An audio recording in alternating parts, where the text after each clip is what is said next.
अगर आपके पास आज 10 लाख रुपए बैंक में पड़े हैं तो 10 साल बाद वो टेक्निकली 10 लाख नहीं रहेंगे, क्योंकि इन्फ्लेशन, टैक्सेस और rising cost of living quietly आपकी मेहनत की वैल्यू खा रहे हैं। और सबसे डेंजरस बात, मेजॉरिटी मिडिल क्लास अभी भी वही गेम खेल रही है, salary, EMI, savings account, repeat. जबकि दुनिया बदल चुकी है। 2026 में लेऑफ्स बढ़ रहे हैं, AI white collar jobs replace कर रही है, ग्लोबल इकोनॉमी अनस्टेबल है एंड कॉस्ट ऑफ सर्वाइवल लगातार ऊपर जा रही है। लेकिन फिर भी लोगों को बोला जा रहा है, बस एफडी करा लो, एलआईसी ले लो, सेफ रहोगे। सेफ? जब मेडिकल इमरजेंसी पूरी सेविंग्स खत्म कर सकती है, जब school fees inflation salary growth से तेज भाग रही है, जब नौकरी परमानेंट नहीं रही। यह अनकंफर्टेबल है लेकिन सच है। मिडिल क्लास इनकम बनाती है लेकिन एसेट्स नहीं। और जिस इंसान के पास एसेट्स नहीं होते वो हमेशा टाइम बेचकर पैसा कमाता रहता है, जबकि रिच लोग ऐसी चीजें खरीदते हैं जो उनके लिए पैसा बनाती रहे। इस वीडियो में मैं आपको 5 ऐसे रियल एसेट्स बताऊंगा जो जेन्युइनली वेल्थ प्रिजर्व और ग्रो करते हैं। कोई फेक मोटिवेशन नहीं, कोई ओवरनाइट करोड़पति स्कीम नहीं, सिर्फ प्रैक्टिकल एसेट्स जो रिच लोग क्वाइटली एक्यूमुलेट कर रहे हैं। आजकल हर बिजनेस और क्रिएटर को कंटेंट चाहिए, और कैनवा एक ऐसी स्किल है जो डिजाइन को अर्निंग में बदल सकती है। अगर आप बिगिनर हैं तो ये course step by step Canva सीखने में मदद करेगा। अब जानते हैं पहला एसेट। लेकिन हाइप वाला नहीं, स्मार्ट रियल एस्टेट। इंडिया में लोग प्रॉपर्टी इन्वेस्टमेंट कम, इमोशनल परचेज ज्यादा करते हैं। फिर 25 साल की ईएमआई, मेंटेनेंस, स्ट्रेस और एंड में कैश फ्लो जीरो। हर प्रॉपर्टी एसेट नहीं होती। अगर प्रॉपर्टी आपकी जेब से लगातार पैसा निकाल रही है तो वो लायबिलिटी भी बन सकती है। स्मार्ट इन्वेस्टर्स क्या देखते हैं? Location, infrastructure, rental demand, metro expansion, commercial activity, क्योंकि फ्यूचर ग्रोथ वहीं आती है जहां जॉब्स और कनेक्टिविटी आती है। और याद रखिए, वेल्थ प्रॉपर्टी खरीदने से नहीं, राइट बाइंग से बनती है। मान लीजिए आपने किसी डेवलपिंग एरिया में 25 लाख का छोटा फ्लैट लिया और उसका ईएमआई करीब 22 से 25 हजार बनता है। अगर वही प्रॉपर्टी 15 से 18 हजार मंथली रेंट जनरेट करती है और एरिया में मेट्रो, ऑफिसेस या इंफ्रास्ट्रक्चर डेवलप होता है, तो अगले 8 से 10 साल में वही एसेट 40 से 50 लाख तक पहुंच सकता है। अब कंपेयर कीजिए, अगर वही पैसा सिर्फ सेविंग्स अकाउंट में पड़ा रहता तो इन्फ्लेशन क्वाइटली उसकी बाइंग पावर कम करती रहती। रिच लोग लैंड इसलिए खरीदते हैं क्योंकि करेंसी प्रिंट हो सकती है, लैंड नहीं। एसेट 3 और 4 में मैं आपको वो चीज बताऊंगा जो मेजॉरिटी लोग मिस कर देते हैं, और इसलिए उनका पैसा डेकेड्स तक ग्रो नहीं करता। पहले एसेट 2 कवर करते हैं। अब यहां मिडिल क्लास की सबसे बड़ी प्रॉब्लम क्या है? या तो लोग मार्केट से डरते हैं या फिर जल्दी अमीर बनने भागते हैं, और दोनों डेंजरस हैं। स्टॉक मार्केट गैम्बलिंग नहीं है। अगर आप ओनरशिप माइंडसेट से इन्वेस्ट करें, जब आप स्ट्रॉन्ग कंपनी का शेयर खरीदते हैं तो आप बिजनेस का हिस्सा खरीदते हैं। लेकिन लोग इन्वेस्टिंग कम, बेटिंग ज्यादा करते हैं। टेलीग्राम टिप्स, यूट्यूब प्रेडिक्शंस, ये स्टॉक रॉकेट बनेगा, और फिर लॉसेस के बाद बोलते हैं मार्केट स्कैम है। नहीं, अनडिसिप्लिन्ड इन्वेस्टिंग स्कैम है। रियल वेल्थ बोरिंग इन्वेस्टिंग से बनती है। SIP, index funds, quality companies, consistency, बस। और सबसे पावरफुल चीज, कंपाउंडिंग। लेकिन कंपाउंडिंग को टाइम चाहिए।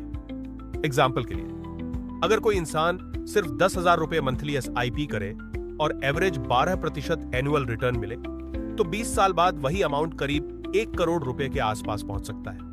लेकिन प्रॉब्लम क्या है? लोग इन्वेस्टिंग लेट शुरू करते हैं। 25 की उम्र में इन्वेस्टिंग शुरू करना और 40 की उम्र में शुरू करना फाइनेंशियली जमीन आसमान का फर्क पैदा करता है।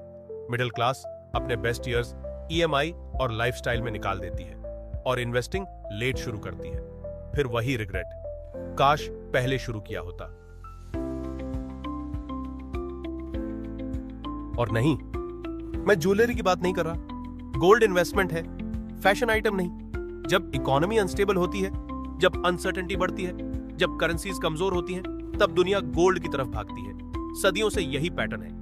इसलिए स्मार्ट मनी हमेशा कुछ परसेंटेज वेल्थ गोल्ड में रखती है।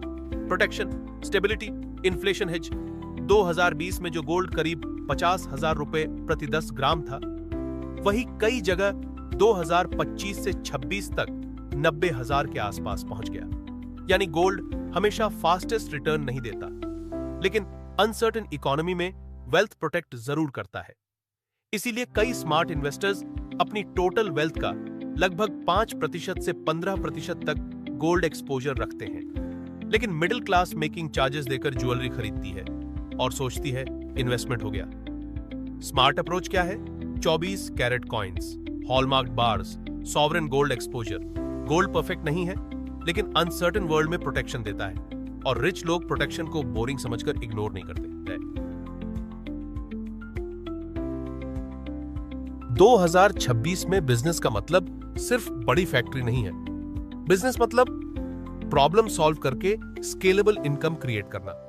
लेकिन मेजॉरिटी लोग बिजनेस से डरते हैं, क्योंकि उन्हें चाइल्डहुड से सिर्फ सेफ जॉब सिखाई गई है, और यही ट्रैप है। अगर आपका पूरा फ्यूचर एक एम्प्लॉयर पर डिपेंड है, तो टेक्निकली आप सिक्योर नहीं है। अब इसका मतलब रेकलेस स्टार्टअप नहीं है। स्मॉल बिजनेस भी पावरफुल एसेट हो सकता है। आज इंडिया में हजारों लोग 50,000 से 2 लाख रुपए के बीच छोटे बिजनेसेस शुरू कर रहे हैं। क्लाउड किचन, लोकल डिस्ट्रीब्यूशन, नीच ई कॉमर्स, डिजिटल सर्विसेज, और कई केसेस में वही बिजनेस 1 से 2 साल बाद ओनर की सैलरी से ज्यादा मंथली कैश फ्लो जनरेट करने लगता है। क्यों?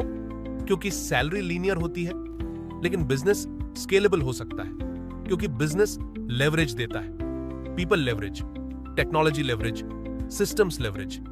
यही रीजन है कि बिजनेस ओनर्स कई बार सैलरीड प्रोफेशनल से तेजी से वेल्थ क्रिएट करते हैं। लेकिन रियल बिजनेस ग्लैमरस नहीं होता। Cash flow, customer support, operations, patience, यही एक्चुअल गेम है। और ऑनेस्टली आने वाले 10 सालों में यही सर्वाइवल एसेट बनने वाला है। एआई बेसिक जॉब्स रिप्लेस करेगी, लेकिन वैल्यूएबल ह्यूमंस की डिमांड बढ़ेगी। कौन वैल्यूएबल होगा? जो सेल कर सकता है, कम्युनिकेट कर सकता है, टेक्नोलॉजी यूज कर सकता है और प्रॉब्लम सॉल्व कर सकता है। Sales, communication, AI tools, marketing, ये फ्यूचर प्रूफ स्किल्स हैं। आज भी कई लोग 15 से 20,000 रुपए की सैलरी पर स्टक हैं। लेकिन वही इंसान अगर sales, AI tools, video editing या परफॉर्मेंस मार्केटिंग जैसी स्किल सीख ले, तो 6 से 12 महीने में इनकम डबल या ट्रिपल तक हो सकती है। और सबसे इंटरेस्टिंग बात, कई हाई इनकम स्किल्स 5 से 10,000 रुपए के कोर्सेस या फ्री इंटरनेट लर्निंग से भी शुरू की जा सकती हैं। लेकिन मेजॉरिटी लोग एंटरटेनमेंट कंज्यूम करेंगे, स्किल नहीं सीखेंगे। मिडिल क्लास यहां सबसे बड़ी गलती क्या करती है? 50,000 का फोन खरीद लेगी, लेकिन 5,000 की स्किल सीखने में डर लगेगा। यही डिफरेंस है कंजम्पशन माइंडसेट और ओनरशिप माइंडसेट में। स्किल ऐसा एसेट है जिसे कोई रिसेशन परमानेंटली खत्म नहीं कर सकता। अगर आप जेन्युइनली वैल्यूएबल बन जाते हैं, तो अपॉर्चुनिटीज इवेंचुअली आपको ढूंढती हैं। अब आखिरी सवाल, अगले 10 साल में आपका ज्यादा बड़ा रिस्क क्या होगा? एसेट्स बिल्ड करना शुरू ना करना, या सिर्फ सैलरी और सेविंग्स पर डिपेंड रह जाना? अगर आपको यह इंसाइट यूजफुल लगा, तो लाइक, शेयर और सब्सक्राइब करना मत भूलिए।